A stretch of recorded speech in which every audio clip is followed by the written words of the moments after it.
Friends, कैसे हैं आप लोग? होपफुली आप लोग सभी कोई बहुत अच्छे हैं। सो फ्रेंड्स, आज का थंबनेल देख के आपको समझ में आ ही गया होगा कि आज का जो टॉपिक है वो सुपर एक्साइटिंग होने वाला है। सो आज हमारे वीडियो में है हमारे प्यारे अंशुमन दा, जो कि हम लोग हैदराबाद में ही रहते हैं। और ये वीडियो बनाने के पीछे सिर्फ एक ही मकसद है। पूरे सोशल मीडिया पे अभी पूरा हवा उड़ा हुआ है कि पेट्रोल में जाना है या डीजल में जाना है। तो हम दोनों से बेहतर और कोई बता ही नहीं सकता है। कारण मेरे पास है Brezza VXI petrol model pure E20 और अंशुमन दा के पास है आइकॉनिक इनोवा क्रिस्टा। सो अंशुमन दा, कैसे हैं आप? कैसे हैं आप? Thank you so much. मैं बढ़िया हूँ, आप कैसे हैं? मेरा चल रहा है सर। बढ़िया बढ़िया, बहुत बढ़िया। सो अंशुमन दा, आज का जो ये वीडियो बनाने के पीछे मेन मकसद था, हर जगह एक ही प्रॉब्लम है कि 2026 में डीजल लेना है या पेट्रोल लेना है। दुनिया में तो आग लगाई हुआ है, आपको पता ही है। कारण मैं बताना नहीं चाहता, मैं कोई कंट्रोवर्सी नहीं चाहता। अब जो है सो है, ठीक है। अब आप मुझे एक बात बताइए कि अभी इस टाइम पे खड़ा होके डीजल गाड़ी लेना चाहिए या पेट्रोल गाड़ी लेना चाहिए? तो सर जी, अगर आज के ज़माने में मुझे बताना है पेट्रोल गाड़ी लेना चाहिए या डीजल गाड़ी लेना चाहिए, ये डिपेंड करता है कुछ बातों के ऊपर, ठीक है। क्योंकि कुछ महीने पहले भी अगर कोई मेरे को ये सेम सवाल पूछता तो मैं आँख बंद करके बोल देता पेट्रोल ले लो, क्योंकि पेट्रोल गाड़ी ज़्यादा एफिशिएंट है, माइलेज भी अच्छा खासा देता है और गाड़ी का लॉन्जिबिलिटी अच्छा है। बट ये जो रिसेंटली जो अपडेट्स आया है दैट E20 पेट्रोल मैंडेटरी हो गया है एंड बहुत सारे गाड़ी, लाखों गाड़ी अभी भी चल रहे हैं रास्ते में जो E10 है। और बहुत स्पेशलिस्ट लोग बोल रहे हैं दैट E10 गाड़ी में अगर E20 पेट्रोल यूज़ किया जाए तो दिक्कत आ सकती है। तो मैं वहाँ पे नहीं जाऊँगा, but as a regular consumer मेरा एक ही चिंता रहेगा दिमाग में, जब मेरा गाड़ी कितना दिन चलेगा, इंजन में कितना अच्छा रहेगा, मुझे क्या पीस ऑफ माइंड रहेगा, मुझे बार बार सर्विस सेंटर में दौड़ना ना पड़े। तो ये चीज़ अगर मैं दिमाग में रख के चलूँ तो मेरे हिसाब से डीजल गाड़ी लेना बेटर रहेगा। क्यों? अभी रीज़न मैं बताता हूँ। क्योंकि ये डीजल गाड़ी में अभी भी आइसोब्यूटेनॉल या इथेनॉल का मिक्सिंग स्टार्ट नहीं हुआ है, तो अभी भी मुझे प्योर डीजल मिल रहा है, राइट। तो फ्रॉम इंजन पर्सपेक्टिव, इंजन में कोई भी खराबी आने का चांसेस नहीं है क्योंकि प्योर डीजल मिल रहा है।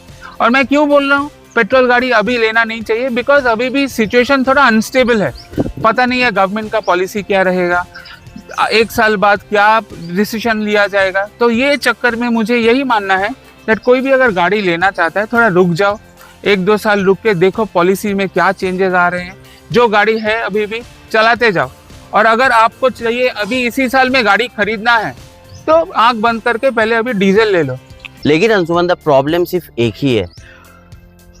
आप क्योंकि डीजल चलाते हैं काफी दिन से, सो आपको ऐसा लगता होगा कि डीजल इजी है। बट कस्टमर्स लाइक मी, क्योंकि मैंने कभी भी आज तक डीजल गाड़ी चलाया नहीं, और मुझे जितना पता है कि डीजल गाड़ी में जो ये DPF का जो इश्यूज है, ये बहुत बड़ा इशू है। तो मेरे जैसा ड्राइवर जो मान लीजिए कभी हफ्ते में 2-3 बार ऑफिस लेके गया और 2-3-4 महीने में हाईवे पे थोड़ा रन किया, उसको ये DPF कैसे जमेगा? मतलब मैं ले तो लूँ, that is not a problem, शायद मुझे थोड़ा पैसे कम भी लगे और ये इथेनॉल का प्रॉब्लम भी ना हो, लेकिन क्या मैं इथेनॉल भरा के चला रहा हूँ, एज सच मुझे कोई प्रॉब्लम नहीं है। लेकिन अगर जो पहली बार गाड़ी ले रहा है, जो कभी गाड़ी चलाया नहीं है, वो अगर डीजल गाड़ी ले तो आपको क्या लगता है, क्या उसके लिए इतना इजी होगा अभी के टाइम का डीजल गाड़ी चलाना और पहले के टाइम का डीजल गाड़ी चलाना? क्योंकि अभी जो क्रिटिकलिटी है डीजल गाड़ी में, वो कैसे वो ओवरकम कर पाएगा? उसके लिए क्या ये प्रोसेस इजी होगा? कि उत्सव जी, मैं यहाँ पे 2 चीज़ बताना चाहता हूँ। पेट्रोल या डीजल, आप कोई भी गाड़ी ले सकते हो। अगर आप पेट्रोल गाड़ी ले रहे हो, नेक्स्ट 1-2 साल के अंदर बहुत सारी चीज़ आपके कंट्रोल में नहीं रहेंगे, क्योंकि आपको जो पेट्रोल मिल रहा है आपको वही यूज़ करना है। आपको अगर प्योर पेट्रोल चाहिए, जहाँ जो कि है XP 100, current market price almost 170 rupees है। तो जो लोग रेगुलर गाड़ी यूज़ करते हैं उन लोग के लिए शायद ये फिजिबल नहीं रहेगा, करेक्ट। आपके पॉकेट में कितना पैसा है उससे कोई मतलब नहीं है, बट 170 रुपीज़ पर लीटर, वो भी 11-12 किलोमीटर के लिए, it may not make sense, ठीक है। तो पेट्रोल गाड़ी में क्या होता है, आपके कंट्रोल में नहीं है। अगर ख़राब होना है वो ख़राब होगा, आपको ले जाके ठीक कराना पड़ेगा। कहीं कहीं पे लग सकता है आपका कोई पार्ट्स चेंज हो जाए या आपको सर्विस सेंटर में जाना पड़े तो उसमें आपको दिक्कत रह सकता है, टाइम लगेगा, एफर्ट लगेगा, बहुत कुछ है। अभी मैं आ रहा हूँ डीजल गाड़ी में। डीजल गाड़ी में जो इश्यूज हो सकते हैं, जो आप अभी मेंशन किए डीपीएफ का रीजन, वो आपके कंट्रोल में है। मैं क्यों बोल रहा हूँ वो आपके कंट्रोल में है? बिकॉज आपको पहले समझना है ये डीपीएफ रीजनरेशन है क्या, उसको कब तक आप कंट्रोल कर सकते हो, और अब क्या क्या प्रोसेस फॉलो करने से डीपीएफ वाला रीजनरेशन कम आएगा गाड़ी में। तो if you know the process how a diesel engine works, मुझे लगता है on a regular basis diesel गाड़ी को आप अच्छी तरह से मेंटेन कर पाओगे।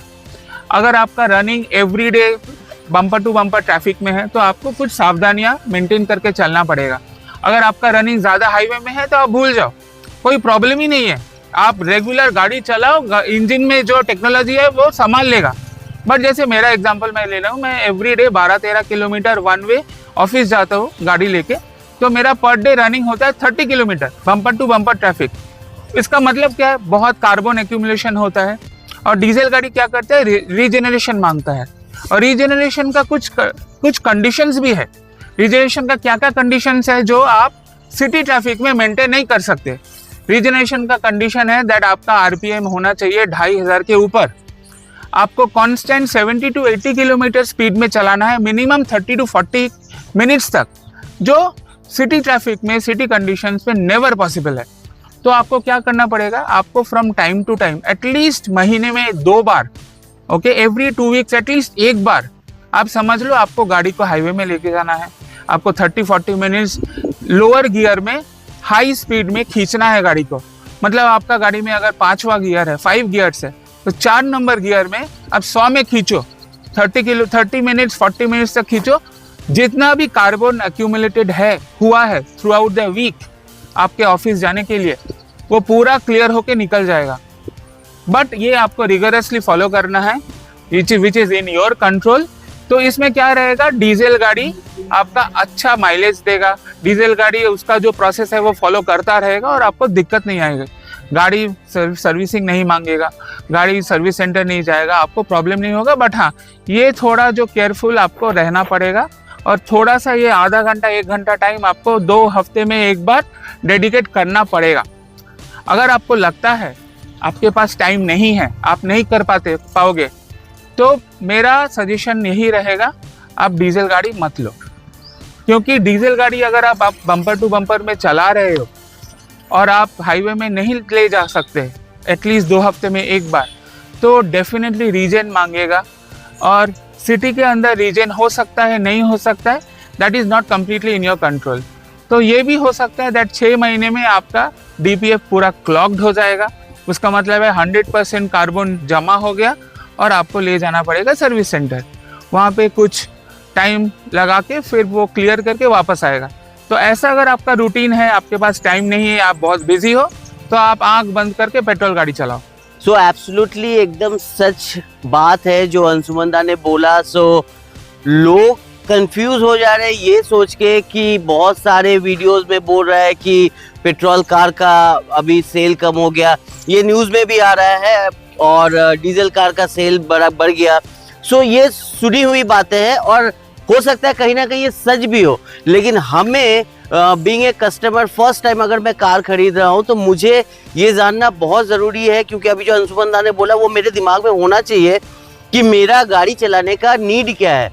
अगर मैं कभी भी हाईवे पे नहीं जाता और घर से ऑफिस और ऑफिस से थोड़ा फैमिली को लेके कहीं पे घूमना सिटी के अंदर, तो that doesn't make any sense. वो आपको सेंस नहीं बनाएगा डीजल गाड़ी खरीदने के लिए, क्योंकि डीजल गाड़ी हो सकता है अभी के टाइम में बेटर है, लेकिन ये आपके चलाने के ऊपर डिपेंड कर रहा है कि आप डीजल गाड़ी ले या ना ले। मैं अपने हिसाब से बता सकता हूँ कि मैं ये लिया, ये चलो एक्सेप्शनली E20 है तो मुझे ऐसा अभी तक कोई प्रॉब्लम हुआ नहीं, लेकिन मैं बहुत गाड़ी चलाता हूँ, लेकिन मैं इतना भी नहीं चलाता कि मैं डीजल को समझ सकूं। डीजल को समझना जरूरी है ना अंशुमन दा? डीजल को बहुत ज्यादा समझना जरूरी है। अगर आप डीजल गाड़ी को समझ नहीं सकते तो खरीदना मेक सेंस नहीं बनता। अंशुमन दा का जो ये इनोवा क्रिस्टा है, ये आई थिंक अगर 2 दिन 3 दिन सिटी में चलता है तो लॉन्ग हाईवे पे उससे कहीं ज्यादा चला देते हैं। और इनको ये पता है कि कैसे डीपीएफ से कार्बन निकाला जाए या जो भी है, जो मेंटेनेंस होता है, इन्हें ये पता है। तो थैंक यू अंशुमन दा, ये बहुत अच्छा आपने रीज़न दिया और जहाँ तक मैं ये समझ सकता हूँ कि मैं अगर फिर से खरीदूं तो पेट्रोल ही खरीदूंगा, क्योंकि ये जलाना, वो हाईवे पे हमेशा रन करना मेरे से शायद ना हो। और बहुत सारे कस्टमर्स भी ऐसे हैं कि उनको समझ में आना चाहिए कि ये क्यों ना ले। अभी अगर आप बहुत ज़्यादा चलाते हैं तो डीजल से अच्छा ऑप्शन हो ही नहीं सकता है, अगर आप कम चलाते हैं तो पेट्रोल पे जाइए। अभी अंशुमन दा, एक चीज़ मुझे ये पूछना था, आपको क्या लगता है अभी और E20 से आगे भी कुछ आने का संभावना है? क्योंकि मुझे ये डर बहुत लग रहा है कि अभी तो चल जा रहा है, लेकिन अगर 25, 35, 85 आया तो मैं क्या करूँगा? देखिए, अभी जैसे जैसे हम लोग न्यूज में देख रहे हैं ना, तो गवर्नमेंट का पॉलिसी तो है E85, E100 तक जाने के लिए, राइट। इसलिए फ्लेक्स फ्यूल वाला भी गाड़ी ऑलरेडी लॉन्च हो चुका है। हाँ, बट हाँ, अभी इतना मार्केट में इतना नॉइज है, लोग जन सब बोल रहे हैं। एक देखिए, कोई भी पॉलिसी इम्प्लीमेंटेशन में ना थोड़ा टाइम देना चाहिए, करेक्ट सो करेक्ट, दैट, क्योंकि यहाँ पे इंडिया इतना बड़ा कंट्री है, यहाँ पे लाखों करोड़ों पुराना गाड़ी चल रहा है सही और बात। सबके बस में नहीं है दैट एक पॉलिसी चेंज हो गया तो तुरंत एक नया गाड़ी ले ले। गवर्नमेंट को भी थोड़ा सोचना चाहिए कैसे लोगों को परेशानी को थोड़ा समझे, इम्प्लीमेंट भी करे। Because I understand that ethanol वाला जो ब्लेंडिंग पॉलिसी है वो ज़रूरी है फ्रॉम अ पोल्यूशन पर्सपेक्टिव, इतना बड़ा कंट्री है, पर लोगों के बारे में भी थोड़ा सोचना चाहिए। बट मुझे जो लगता है ना, अगर मैं पेट्रोल गाड़ी ओनर होता तो मैं अभी कुछ भी डिसीजन नहीं लेता, जो मेरे पास है मैं वही चलाता। कुछ ना कुछ डेफिनेटली प्लान गवर्नमेंट का या मैन्युफैक्चरर का तो रहेगा ही। अभी जैसे हो रहा है ना, अभी E20 हो गया है मैंडेटरी पेट्रोल, तो जितना भी पुराना गाड़ी E20 पेट्रोल में चल रहे हैं, अगर मैं मान भी लूँ दैट परेशानी हो रहा है, इंजन पार्ट्स में डिफेक्ट्स आ रहे हैं, तो मैन्युफैक्चरर्स डेफिनेटली कुछ इसका जुगाड़ निकालेंगे, इधर पार्ट्स चेंज करने के लिए कम पैसे में, जितना भी पाइप्स है, रबर पाइप्स है, रबर पार्ट्स है, वो पूरा चेंज करने के लिए। क्योंकि मैं यूट्यूब में रिसर्च कर रहा था, ये वाला प्रॉब्लम यूरोप और US में कई साल पहले ऑलरेडी आ चुका था, जहाँ पे E20 इम्प्लीमेंट हुआ और बहुत सारे पुराना गाड़ी है जो E20 केपेबल नहीं है। तो वहाँ पे क्या करते हैं मैन्युफैक्चरर लोग, वो लोग पूरा सेट बेचते हैं, क्योंकि जो पुराना वाला गाड़ी को अगर रबर होज, रबर पार्ट्स और E20 एनेबल्ड जितना भी आपका इंजेक्टर विंजेक्टर है, सब एकदम सेट बेचते हैं, so that one time payment करके कस्टमर क्या कर सकता है, वो कुछ पार्ट्स जो खराब होने का चांसेस है वो चेंज करके गाड़ी आपका E20 एनेबल्ड हो जाएगा, आप खुशी से चलाइए। क्योंकि आज अगर आप पॉलिसी के चक्कर में E20 खरीद रहे हो, आप जानते भी नहीं हो 4 साल 5 साल बाद E20 के जगह पे E30 आ सकता है, तो आप क्या करोगे? 5 साल बाद फिर गाड़ी खरीदोगे। सही बात। तो वेट एंड वॉच, जो आप अकेले नहीं हो इस प्रॉब्लम में, लाखों और लोग हैं, गवर्नमेंट है, लोग हैं, मैन्युफैक्चरर्स हैं, कुछ ना कुछ इंतजाम तो हो ही जाएगा सर। बट अंशुमन दा, अभी ये जो डीजल का जो आइसोब्यूटेनॉल मिक्सअप का बात चल रहा है, ये कहाँ तक गया? अभी कुछ इन्फॉर्मेशन है क्या? मेरे पास जो खबर है, आइसोब्यूटेनॉल मिक्स करने का बात था, बट न्यूज जो आ रहा है दैट इथेनॉल ब्लेंडिंग के बाद वो मिक्स नहीं हो रहा है डीजल के साथ, और मिक्स होना बहुत जरूरी है। ओके, तो फिलहाल तो वो लोग ये आइसोब्यूटेनॉल मिक्सिंग का plan for the time being वो लोग बंद किए हैं, and they are maybe researching some more. But diesel में अगर ये ब्लेंडिंग स्टार्ट हो जाएगा ना, तो ये बहुत दिक्कत ला सकता है। मैं आपका भी रीजन बताता हूँ क्यों दिक्कत ला सकता है। क्योंकि आप मान लीजिए कमर्शियल गाड़ी चलता है जो इंडिया में, वो पूरा चलता है डीजल में, राइट।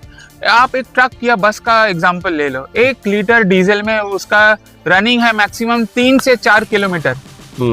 अभी मान लो अगर आइसोब्यूटेनॉल या इथेनॉल ब्लेंडिंग हो गया, तो ब्लेंडिंग वाला जो डीजल बनेगा उसका जो कैलोरीफिक वैल्यू है वो कम है।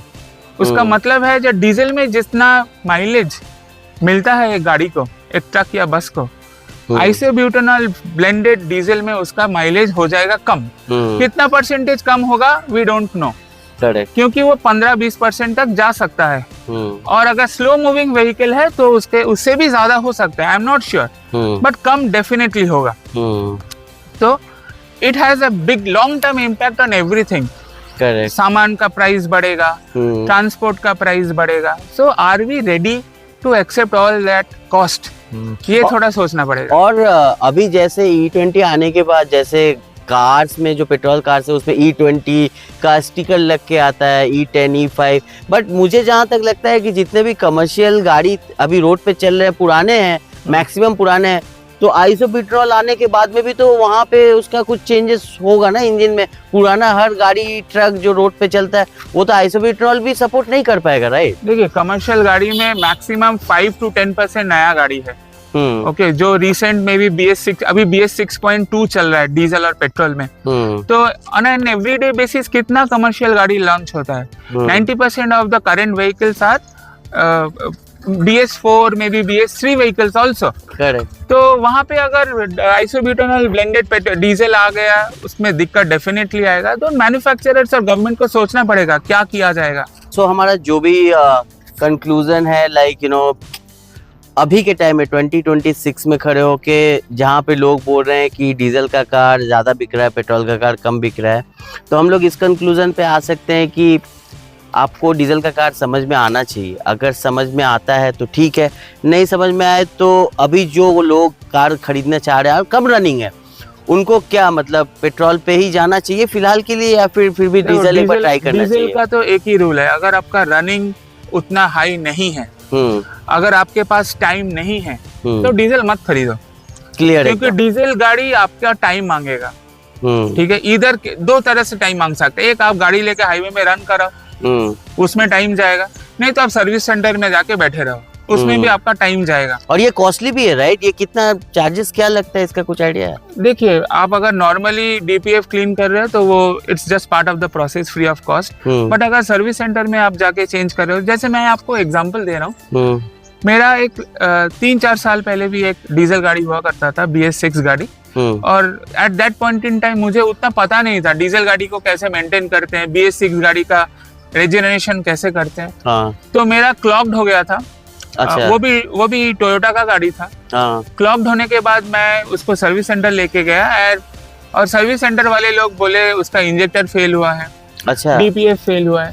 Okay, even though it was covered under warranty, मुझे एक पैसा भी देना नहीं पड़ा, पर उसका 2.5 लाख के आसपास बिल आया था। चारों इंजेक्टर खराब हुआ था जो रिप्लेस करना पड़ा, और DPF रिप्लेस करना पड़ा। अभी मान लीजिए मेरा गाड़ी वारंटी पे था तो हो गया, बट अगर वारंटी आउट ऑफ वारंटी गाड़ी होता तो मैं शायद 2.5 लाख रुपए देके 2.5 लाख खर्चा आएगा। 2.5 लाख खर्चा आया, because it all depends. Diesel is an expensive engine, उसका पार्ट से भी BS6 है तो उसका पार्ट्स का भी कॉस्ट ज्यादा है। आप कोई भी गाड़ी का कंपनी ले लो, हुंडई, किया, सारे लोग फर्स्ट अगर आप सर्विस सेंटर में लेके जाओगे ऑथराइज, उन लोग का फर्स्ट रेफरेंस ही होगा पार्ट चेंज करो, क्योंकि उन लोग को ठीक करना नहीं आता। आप अगर बहुत अच्छा इंडिपेंडेंट मैकेनिक को जानते हो, वो शायद ठीक कर लेगा, बट सर्विस सेंटर तो भले ही नहीं करेगा। वो पार्ट डायरेक्टली बोलेगा पार्ट चेंज करना है। करेक्ट। उन लोग को चेंज करना आता है, ठीक करना नहीं। तो you should be ready with all these things in your mind. पैसा खर्चा ज्यादा होगा, आपका टाइम मांगेगा, और उसके हिसाब से पेट्रोल गाड़ी का खर्चा भी कम है। अगर छोटा मोटा कुछ दिक्कत भी आया वो भी आप संभाल सकते हो। बिल्कुल बिल्कुल। और माइलेज थोड़ा कम होगा, ठीक है, वो मानना पड़ेगा। That's true. So friends, ये सच है। देखो मेरा E20 कंप्लाइंट गाड़ी है और मैं अभी E20 पेट्रोल ही ले रहा हूँ। मैंने हाईवे पे टेस्ट किया, आप एक शॉर्ट्स मेरे चैनल पे देख सकते हैं। तो पहले मैं इस गाड़ी से हाईवे पे अप्रोक्सीमेटली 20-21 तक भी मैं खींचा हूँ नॉर्मल रेफ पे, मतलब RPM 2000 to 3000 पे। अभी वो घट के 17 to 19 गया है, जो कि मुझे लगता है ठीक है, प्रॉब्लम नहीं है। और टू बी वेरी ऑनेस्ट, ये डालने के बाद E20 डालने के बाद एज सच कुछ प्रॉब्लम्स तो नहीं हुआ मेरे को। इनफैक्ट मुझे ऐसा लग रहा है कि इंजन थोड़ा स्मूथ हुआ है। ये देखो, मैं किसी के फॉर में या अगेंस्ट में बात नहीं कर रहा हूँ, जो मुझे एज ए कस्टमर लगता है मैं बता रहा हूँ। इंजन थोड़ा स्मूथ हुआ है, पहले से थोड़ा हमको लग रहा है कि इंजन स्मूथ है। अब ये पेट्रोल पुराने गाड़ियों में कैसा काम करेगा ये मैं नहीं बता सकता। जितने भी मेरे 1-2 दोस्त हैं जो जीप कंपास वगैरह चलाते हैं, सो उनका बहुत पुराना मॉडल है और उनमें थोड़ा प्रॉब्लम हो रहा है, पिकअप को लेके प्रॉब्लम्स हो रहा है। तो पुराने गाड़ी के लिए हो सकता है कुछ किट या कुछ ऐसा अवेलेबल हो जो बाद में आप चेंज करा सकते हैं। लेकिन मैं गाड़ी इस तरीके से चलाता हूँ सिटी के अंदर, और कभी कभी हाईवे मैं डेली नहीं ले पाता, इसलिए मेरे लिए पेट्रोल मेक सेंस। अगर आप बहुत ज़्यादा गाड़ी चलाते हैं तो आपके लिए डीजल मेक सेंस। ये आपको डिसीजन लेना है कि आप कौन सा गाड़ी चलाएंगे। बट अंशुमंदा, और एट द एंड आप कुछ और टिप्स देना चाहेंगे कस्टमर्स को? और तो मेरे लिए तो एक ही टिप्स है सर। हाँ, आपको गाड़ी एक जगह से और एक जगह ले जा रहा है, राइट? करेक्ट, बट ये ट्रांसपोर्ट का गाड़ी नहीं है, आपका खुद का गाड़ी है, तो आपको गाड़ी Correct. से प्यार करना है। बिल्कुल आप बिल्कुल अगर गाड़ी को अच्छे रखोगे तो गाड़ी भी आपको संभाल लेगा। बिल्कुल और टाइम टू टाइम सर्विस कराइए, and it's very important for E20 petrol, time to time नहीं, टाइम से थोड़ा पहले आप पहले इंजन करें। ऑयल चेंज करो। करेक्ट करेक्ट अगर आपका शेड्यूल बोल रहा है 10,000 में चेंज करना, आप 8,000 में चेंज कर लो। बिल्कुल। इसमें क्या रहेगा, आपका इंजेक्टर अच्छे रहेंगे, इंजन का इंटरनल पार्ट्स अच्छे रहेंगे, बाद में खर्चा कम मांगेगा। बिल्कुल बिल्कुल, ये बहुत सही बात है। मैं भी अपना गाड़ी मतलब 10,000 बोलता है, मैं 8, 8.5, 9 में कोशिश करता हूँ कर दूं, कभी कभी ज़्यादा चल जाता है वो अलग बात है, बट मैं 10 के अंदर क्लोज कर देता हूँ हर सर्विसिंग। और सर्विस सेंटर में जो मैनुअल में लिखा रहता है कि इस सर्विस में ये चेंज करना वो चेंज करना, please do that. It doesn't make any difference कि आपके पास पेट्रोल है या डीजल है ना अंशुमन, मतलब टाइम टू टाइम जो एकदम, बोलता है मैनुअल में वो चेंज करो। ओरिजिनल पार्ट्स लगाइए, बिल्कुल ओरिजिनल ऑयल यूज करिए, ओरिजिनल कूलेंट यूज करिए, बिकॉज ये ओरिजिनल यूज करना is very important. Very important. आप बाहर से कम दाम में आपको कुछ भी मिल जाएगा, ऑयल मिल जाएगा, कूलेंट मिल जाएगा, बट उसका फर्स्ट ऑफ ऑल क्वालिटी घटिया होता है, लाइफ बहुत कम होता है। और हो सके तो सर्विस सेंटर से कराइए, क्योंकि अगर आपका सर्विस हिस्ट्री में गाड़ी का सर्विसिंग उठ गया तो somehow the company is also answerable for any defects. Correct correct, आप अगर बाहर से करा रहे हो ना, nobody is answerable, you yourself is answerable for any defects. Absolutely, ये सही बात है। सर्विस सेंटर में जाना चाहिए। बाहर से गाड़ी जब तक, अगर गाड़ी से प्यार करते हो तो सर्विस सेंटर में जाओ, whole and sole they will be responsible. बाहर से कराओगे रिस्पॉन्स खत्म हो जाएगा, इंश्योरेंस नहीं मिलेगा। मैंने अभी रिसेंटली भी देखा, बाहर से लोग वायरिंग वगैरह फिट कराते हैं और बोलते हैं कि ये जल गया वो जल गया, और बहुत सारा प्रॉब्लम आता है। Don't do that. So I think जो करना है सर्विस सेंटर से कराइए। आप पेट्रोल ले, डीजल ले, जो भी लेना है लीजिए, लेकिन आपको ये समझ में आना चाहिए कि आप गाड़ी किस तरीके से चलाने वाले। That is very very very much important in 2026। Petrol आ सकता है, जा सकता है, कुछ आए कुछ जाए, वो मैटर करेगा नहीं, लेकिन आपके गाड़ी के चलाने के ऊपर बहुत कुछ डिपेंड करता है कि आप गाड़ी को कैसा रख सकते हो। ठीक है। सो अंशुमन दा, एक चीज़ मुझे आपसे पूछना था। काफ़ी सारे कस्टमर्स मुझे पूछते हैं, क्योंकि मैं ब्रेजा चलाता हूं तो मैं कौन सा इंजन ऑयल यूज़ करता हूं। मैं अभी इस वीडियो में बता दूं, मैं पहले करता था 5W30, ठीक है, लेकिन अभी मैं करता हूं 0W16, और ये हमारे मैनुअल में लिखा हुआ है। तो दोनों ऑयल ब्रीजा के लिए जाता है, यहाँ पे कोई भी कंट्रोवर्सी नहीं होना चाहिए। पहले के जो ब्रीजा है उसमें शायद 5W30 जाता था, बट मेरे गाड़ी के हिसाब से 0W16 जाता है, और इसमें कोई प्रॉब्लम नहीं है। आप आराम से ठंडा गर्म जो भी जगह हो आप 0W16 में चला सकते हो ब्रीजा। बट आप अपने इसमें कौन सा ग्रेड का इंजन ऑयल डालते हो? 5W30 fully synthetic. 5W30 fully synthetic. So हम लोग जो भी डालते हैं सर्विस सेंटर से ही डलाते हैं, और टाइम टू टाइम से थोड़ा पहले भी डला सकते हैं। गाड़ी का लाइफ इसमें बहुत ज़्यादा बढ़ जाता है। सो ग्रेट, आई थिंक ये बहुत अच्छा था, और हम लोग कस्टमर्स को ये बता पाए कि 2026 में खड़ा होकर आदमी कौन सा गाड़ी ले, और ये बहुत ज़रूरी होता है। क्योंकि डेटा ये बोलता है डीजल बहुत बिक रहा है। ये सोच के अगर कस्टमर जाकर डीजल उठा लिए, उनके साथ बाद में क्या हो सकता है, कस्टमर को समझना चाहिए, समझना चाहिए, राइट। किसी और को एकदम ब्लाइंडली फॉलो करना ठीक बात नहीं है, बिकॉज बाद में आप ही फंसोगे, आपको हम लोग नहीं हेल्प करने आएंगे। बिल्कुल, तो आपका जो रिक्वायरमेंट है, आपका जो एफर्ट रहेगा, वो सब सोच के डिसीजन लीजिए। बिल्कुल। और होपफुली आपका कार, आप अगर 10 साल भी चला रहे हो, बहुत अच्छा आपको सर्विस देगा। बिल्कुल बिल्कुल। सो फ्रेंड्स, होपफुली आपको इस वीडियो से कुछ ना कुछ वैल्यूज मिला होगा, कुछ समझ में आया होगा कार्स के बारे में, और 2026 में कौन सा गाड़ी लेना है। सो अगर अच्छा लगा तो ये वीडियो अपने दोस्तों के साथ जरूर शेयर करना। मिलेंगे आपके साथ नेक्स्ट वीडियो में, तब तक के लिए stay safe and stay tuned to coach for us. Bye bye.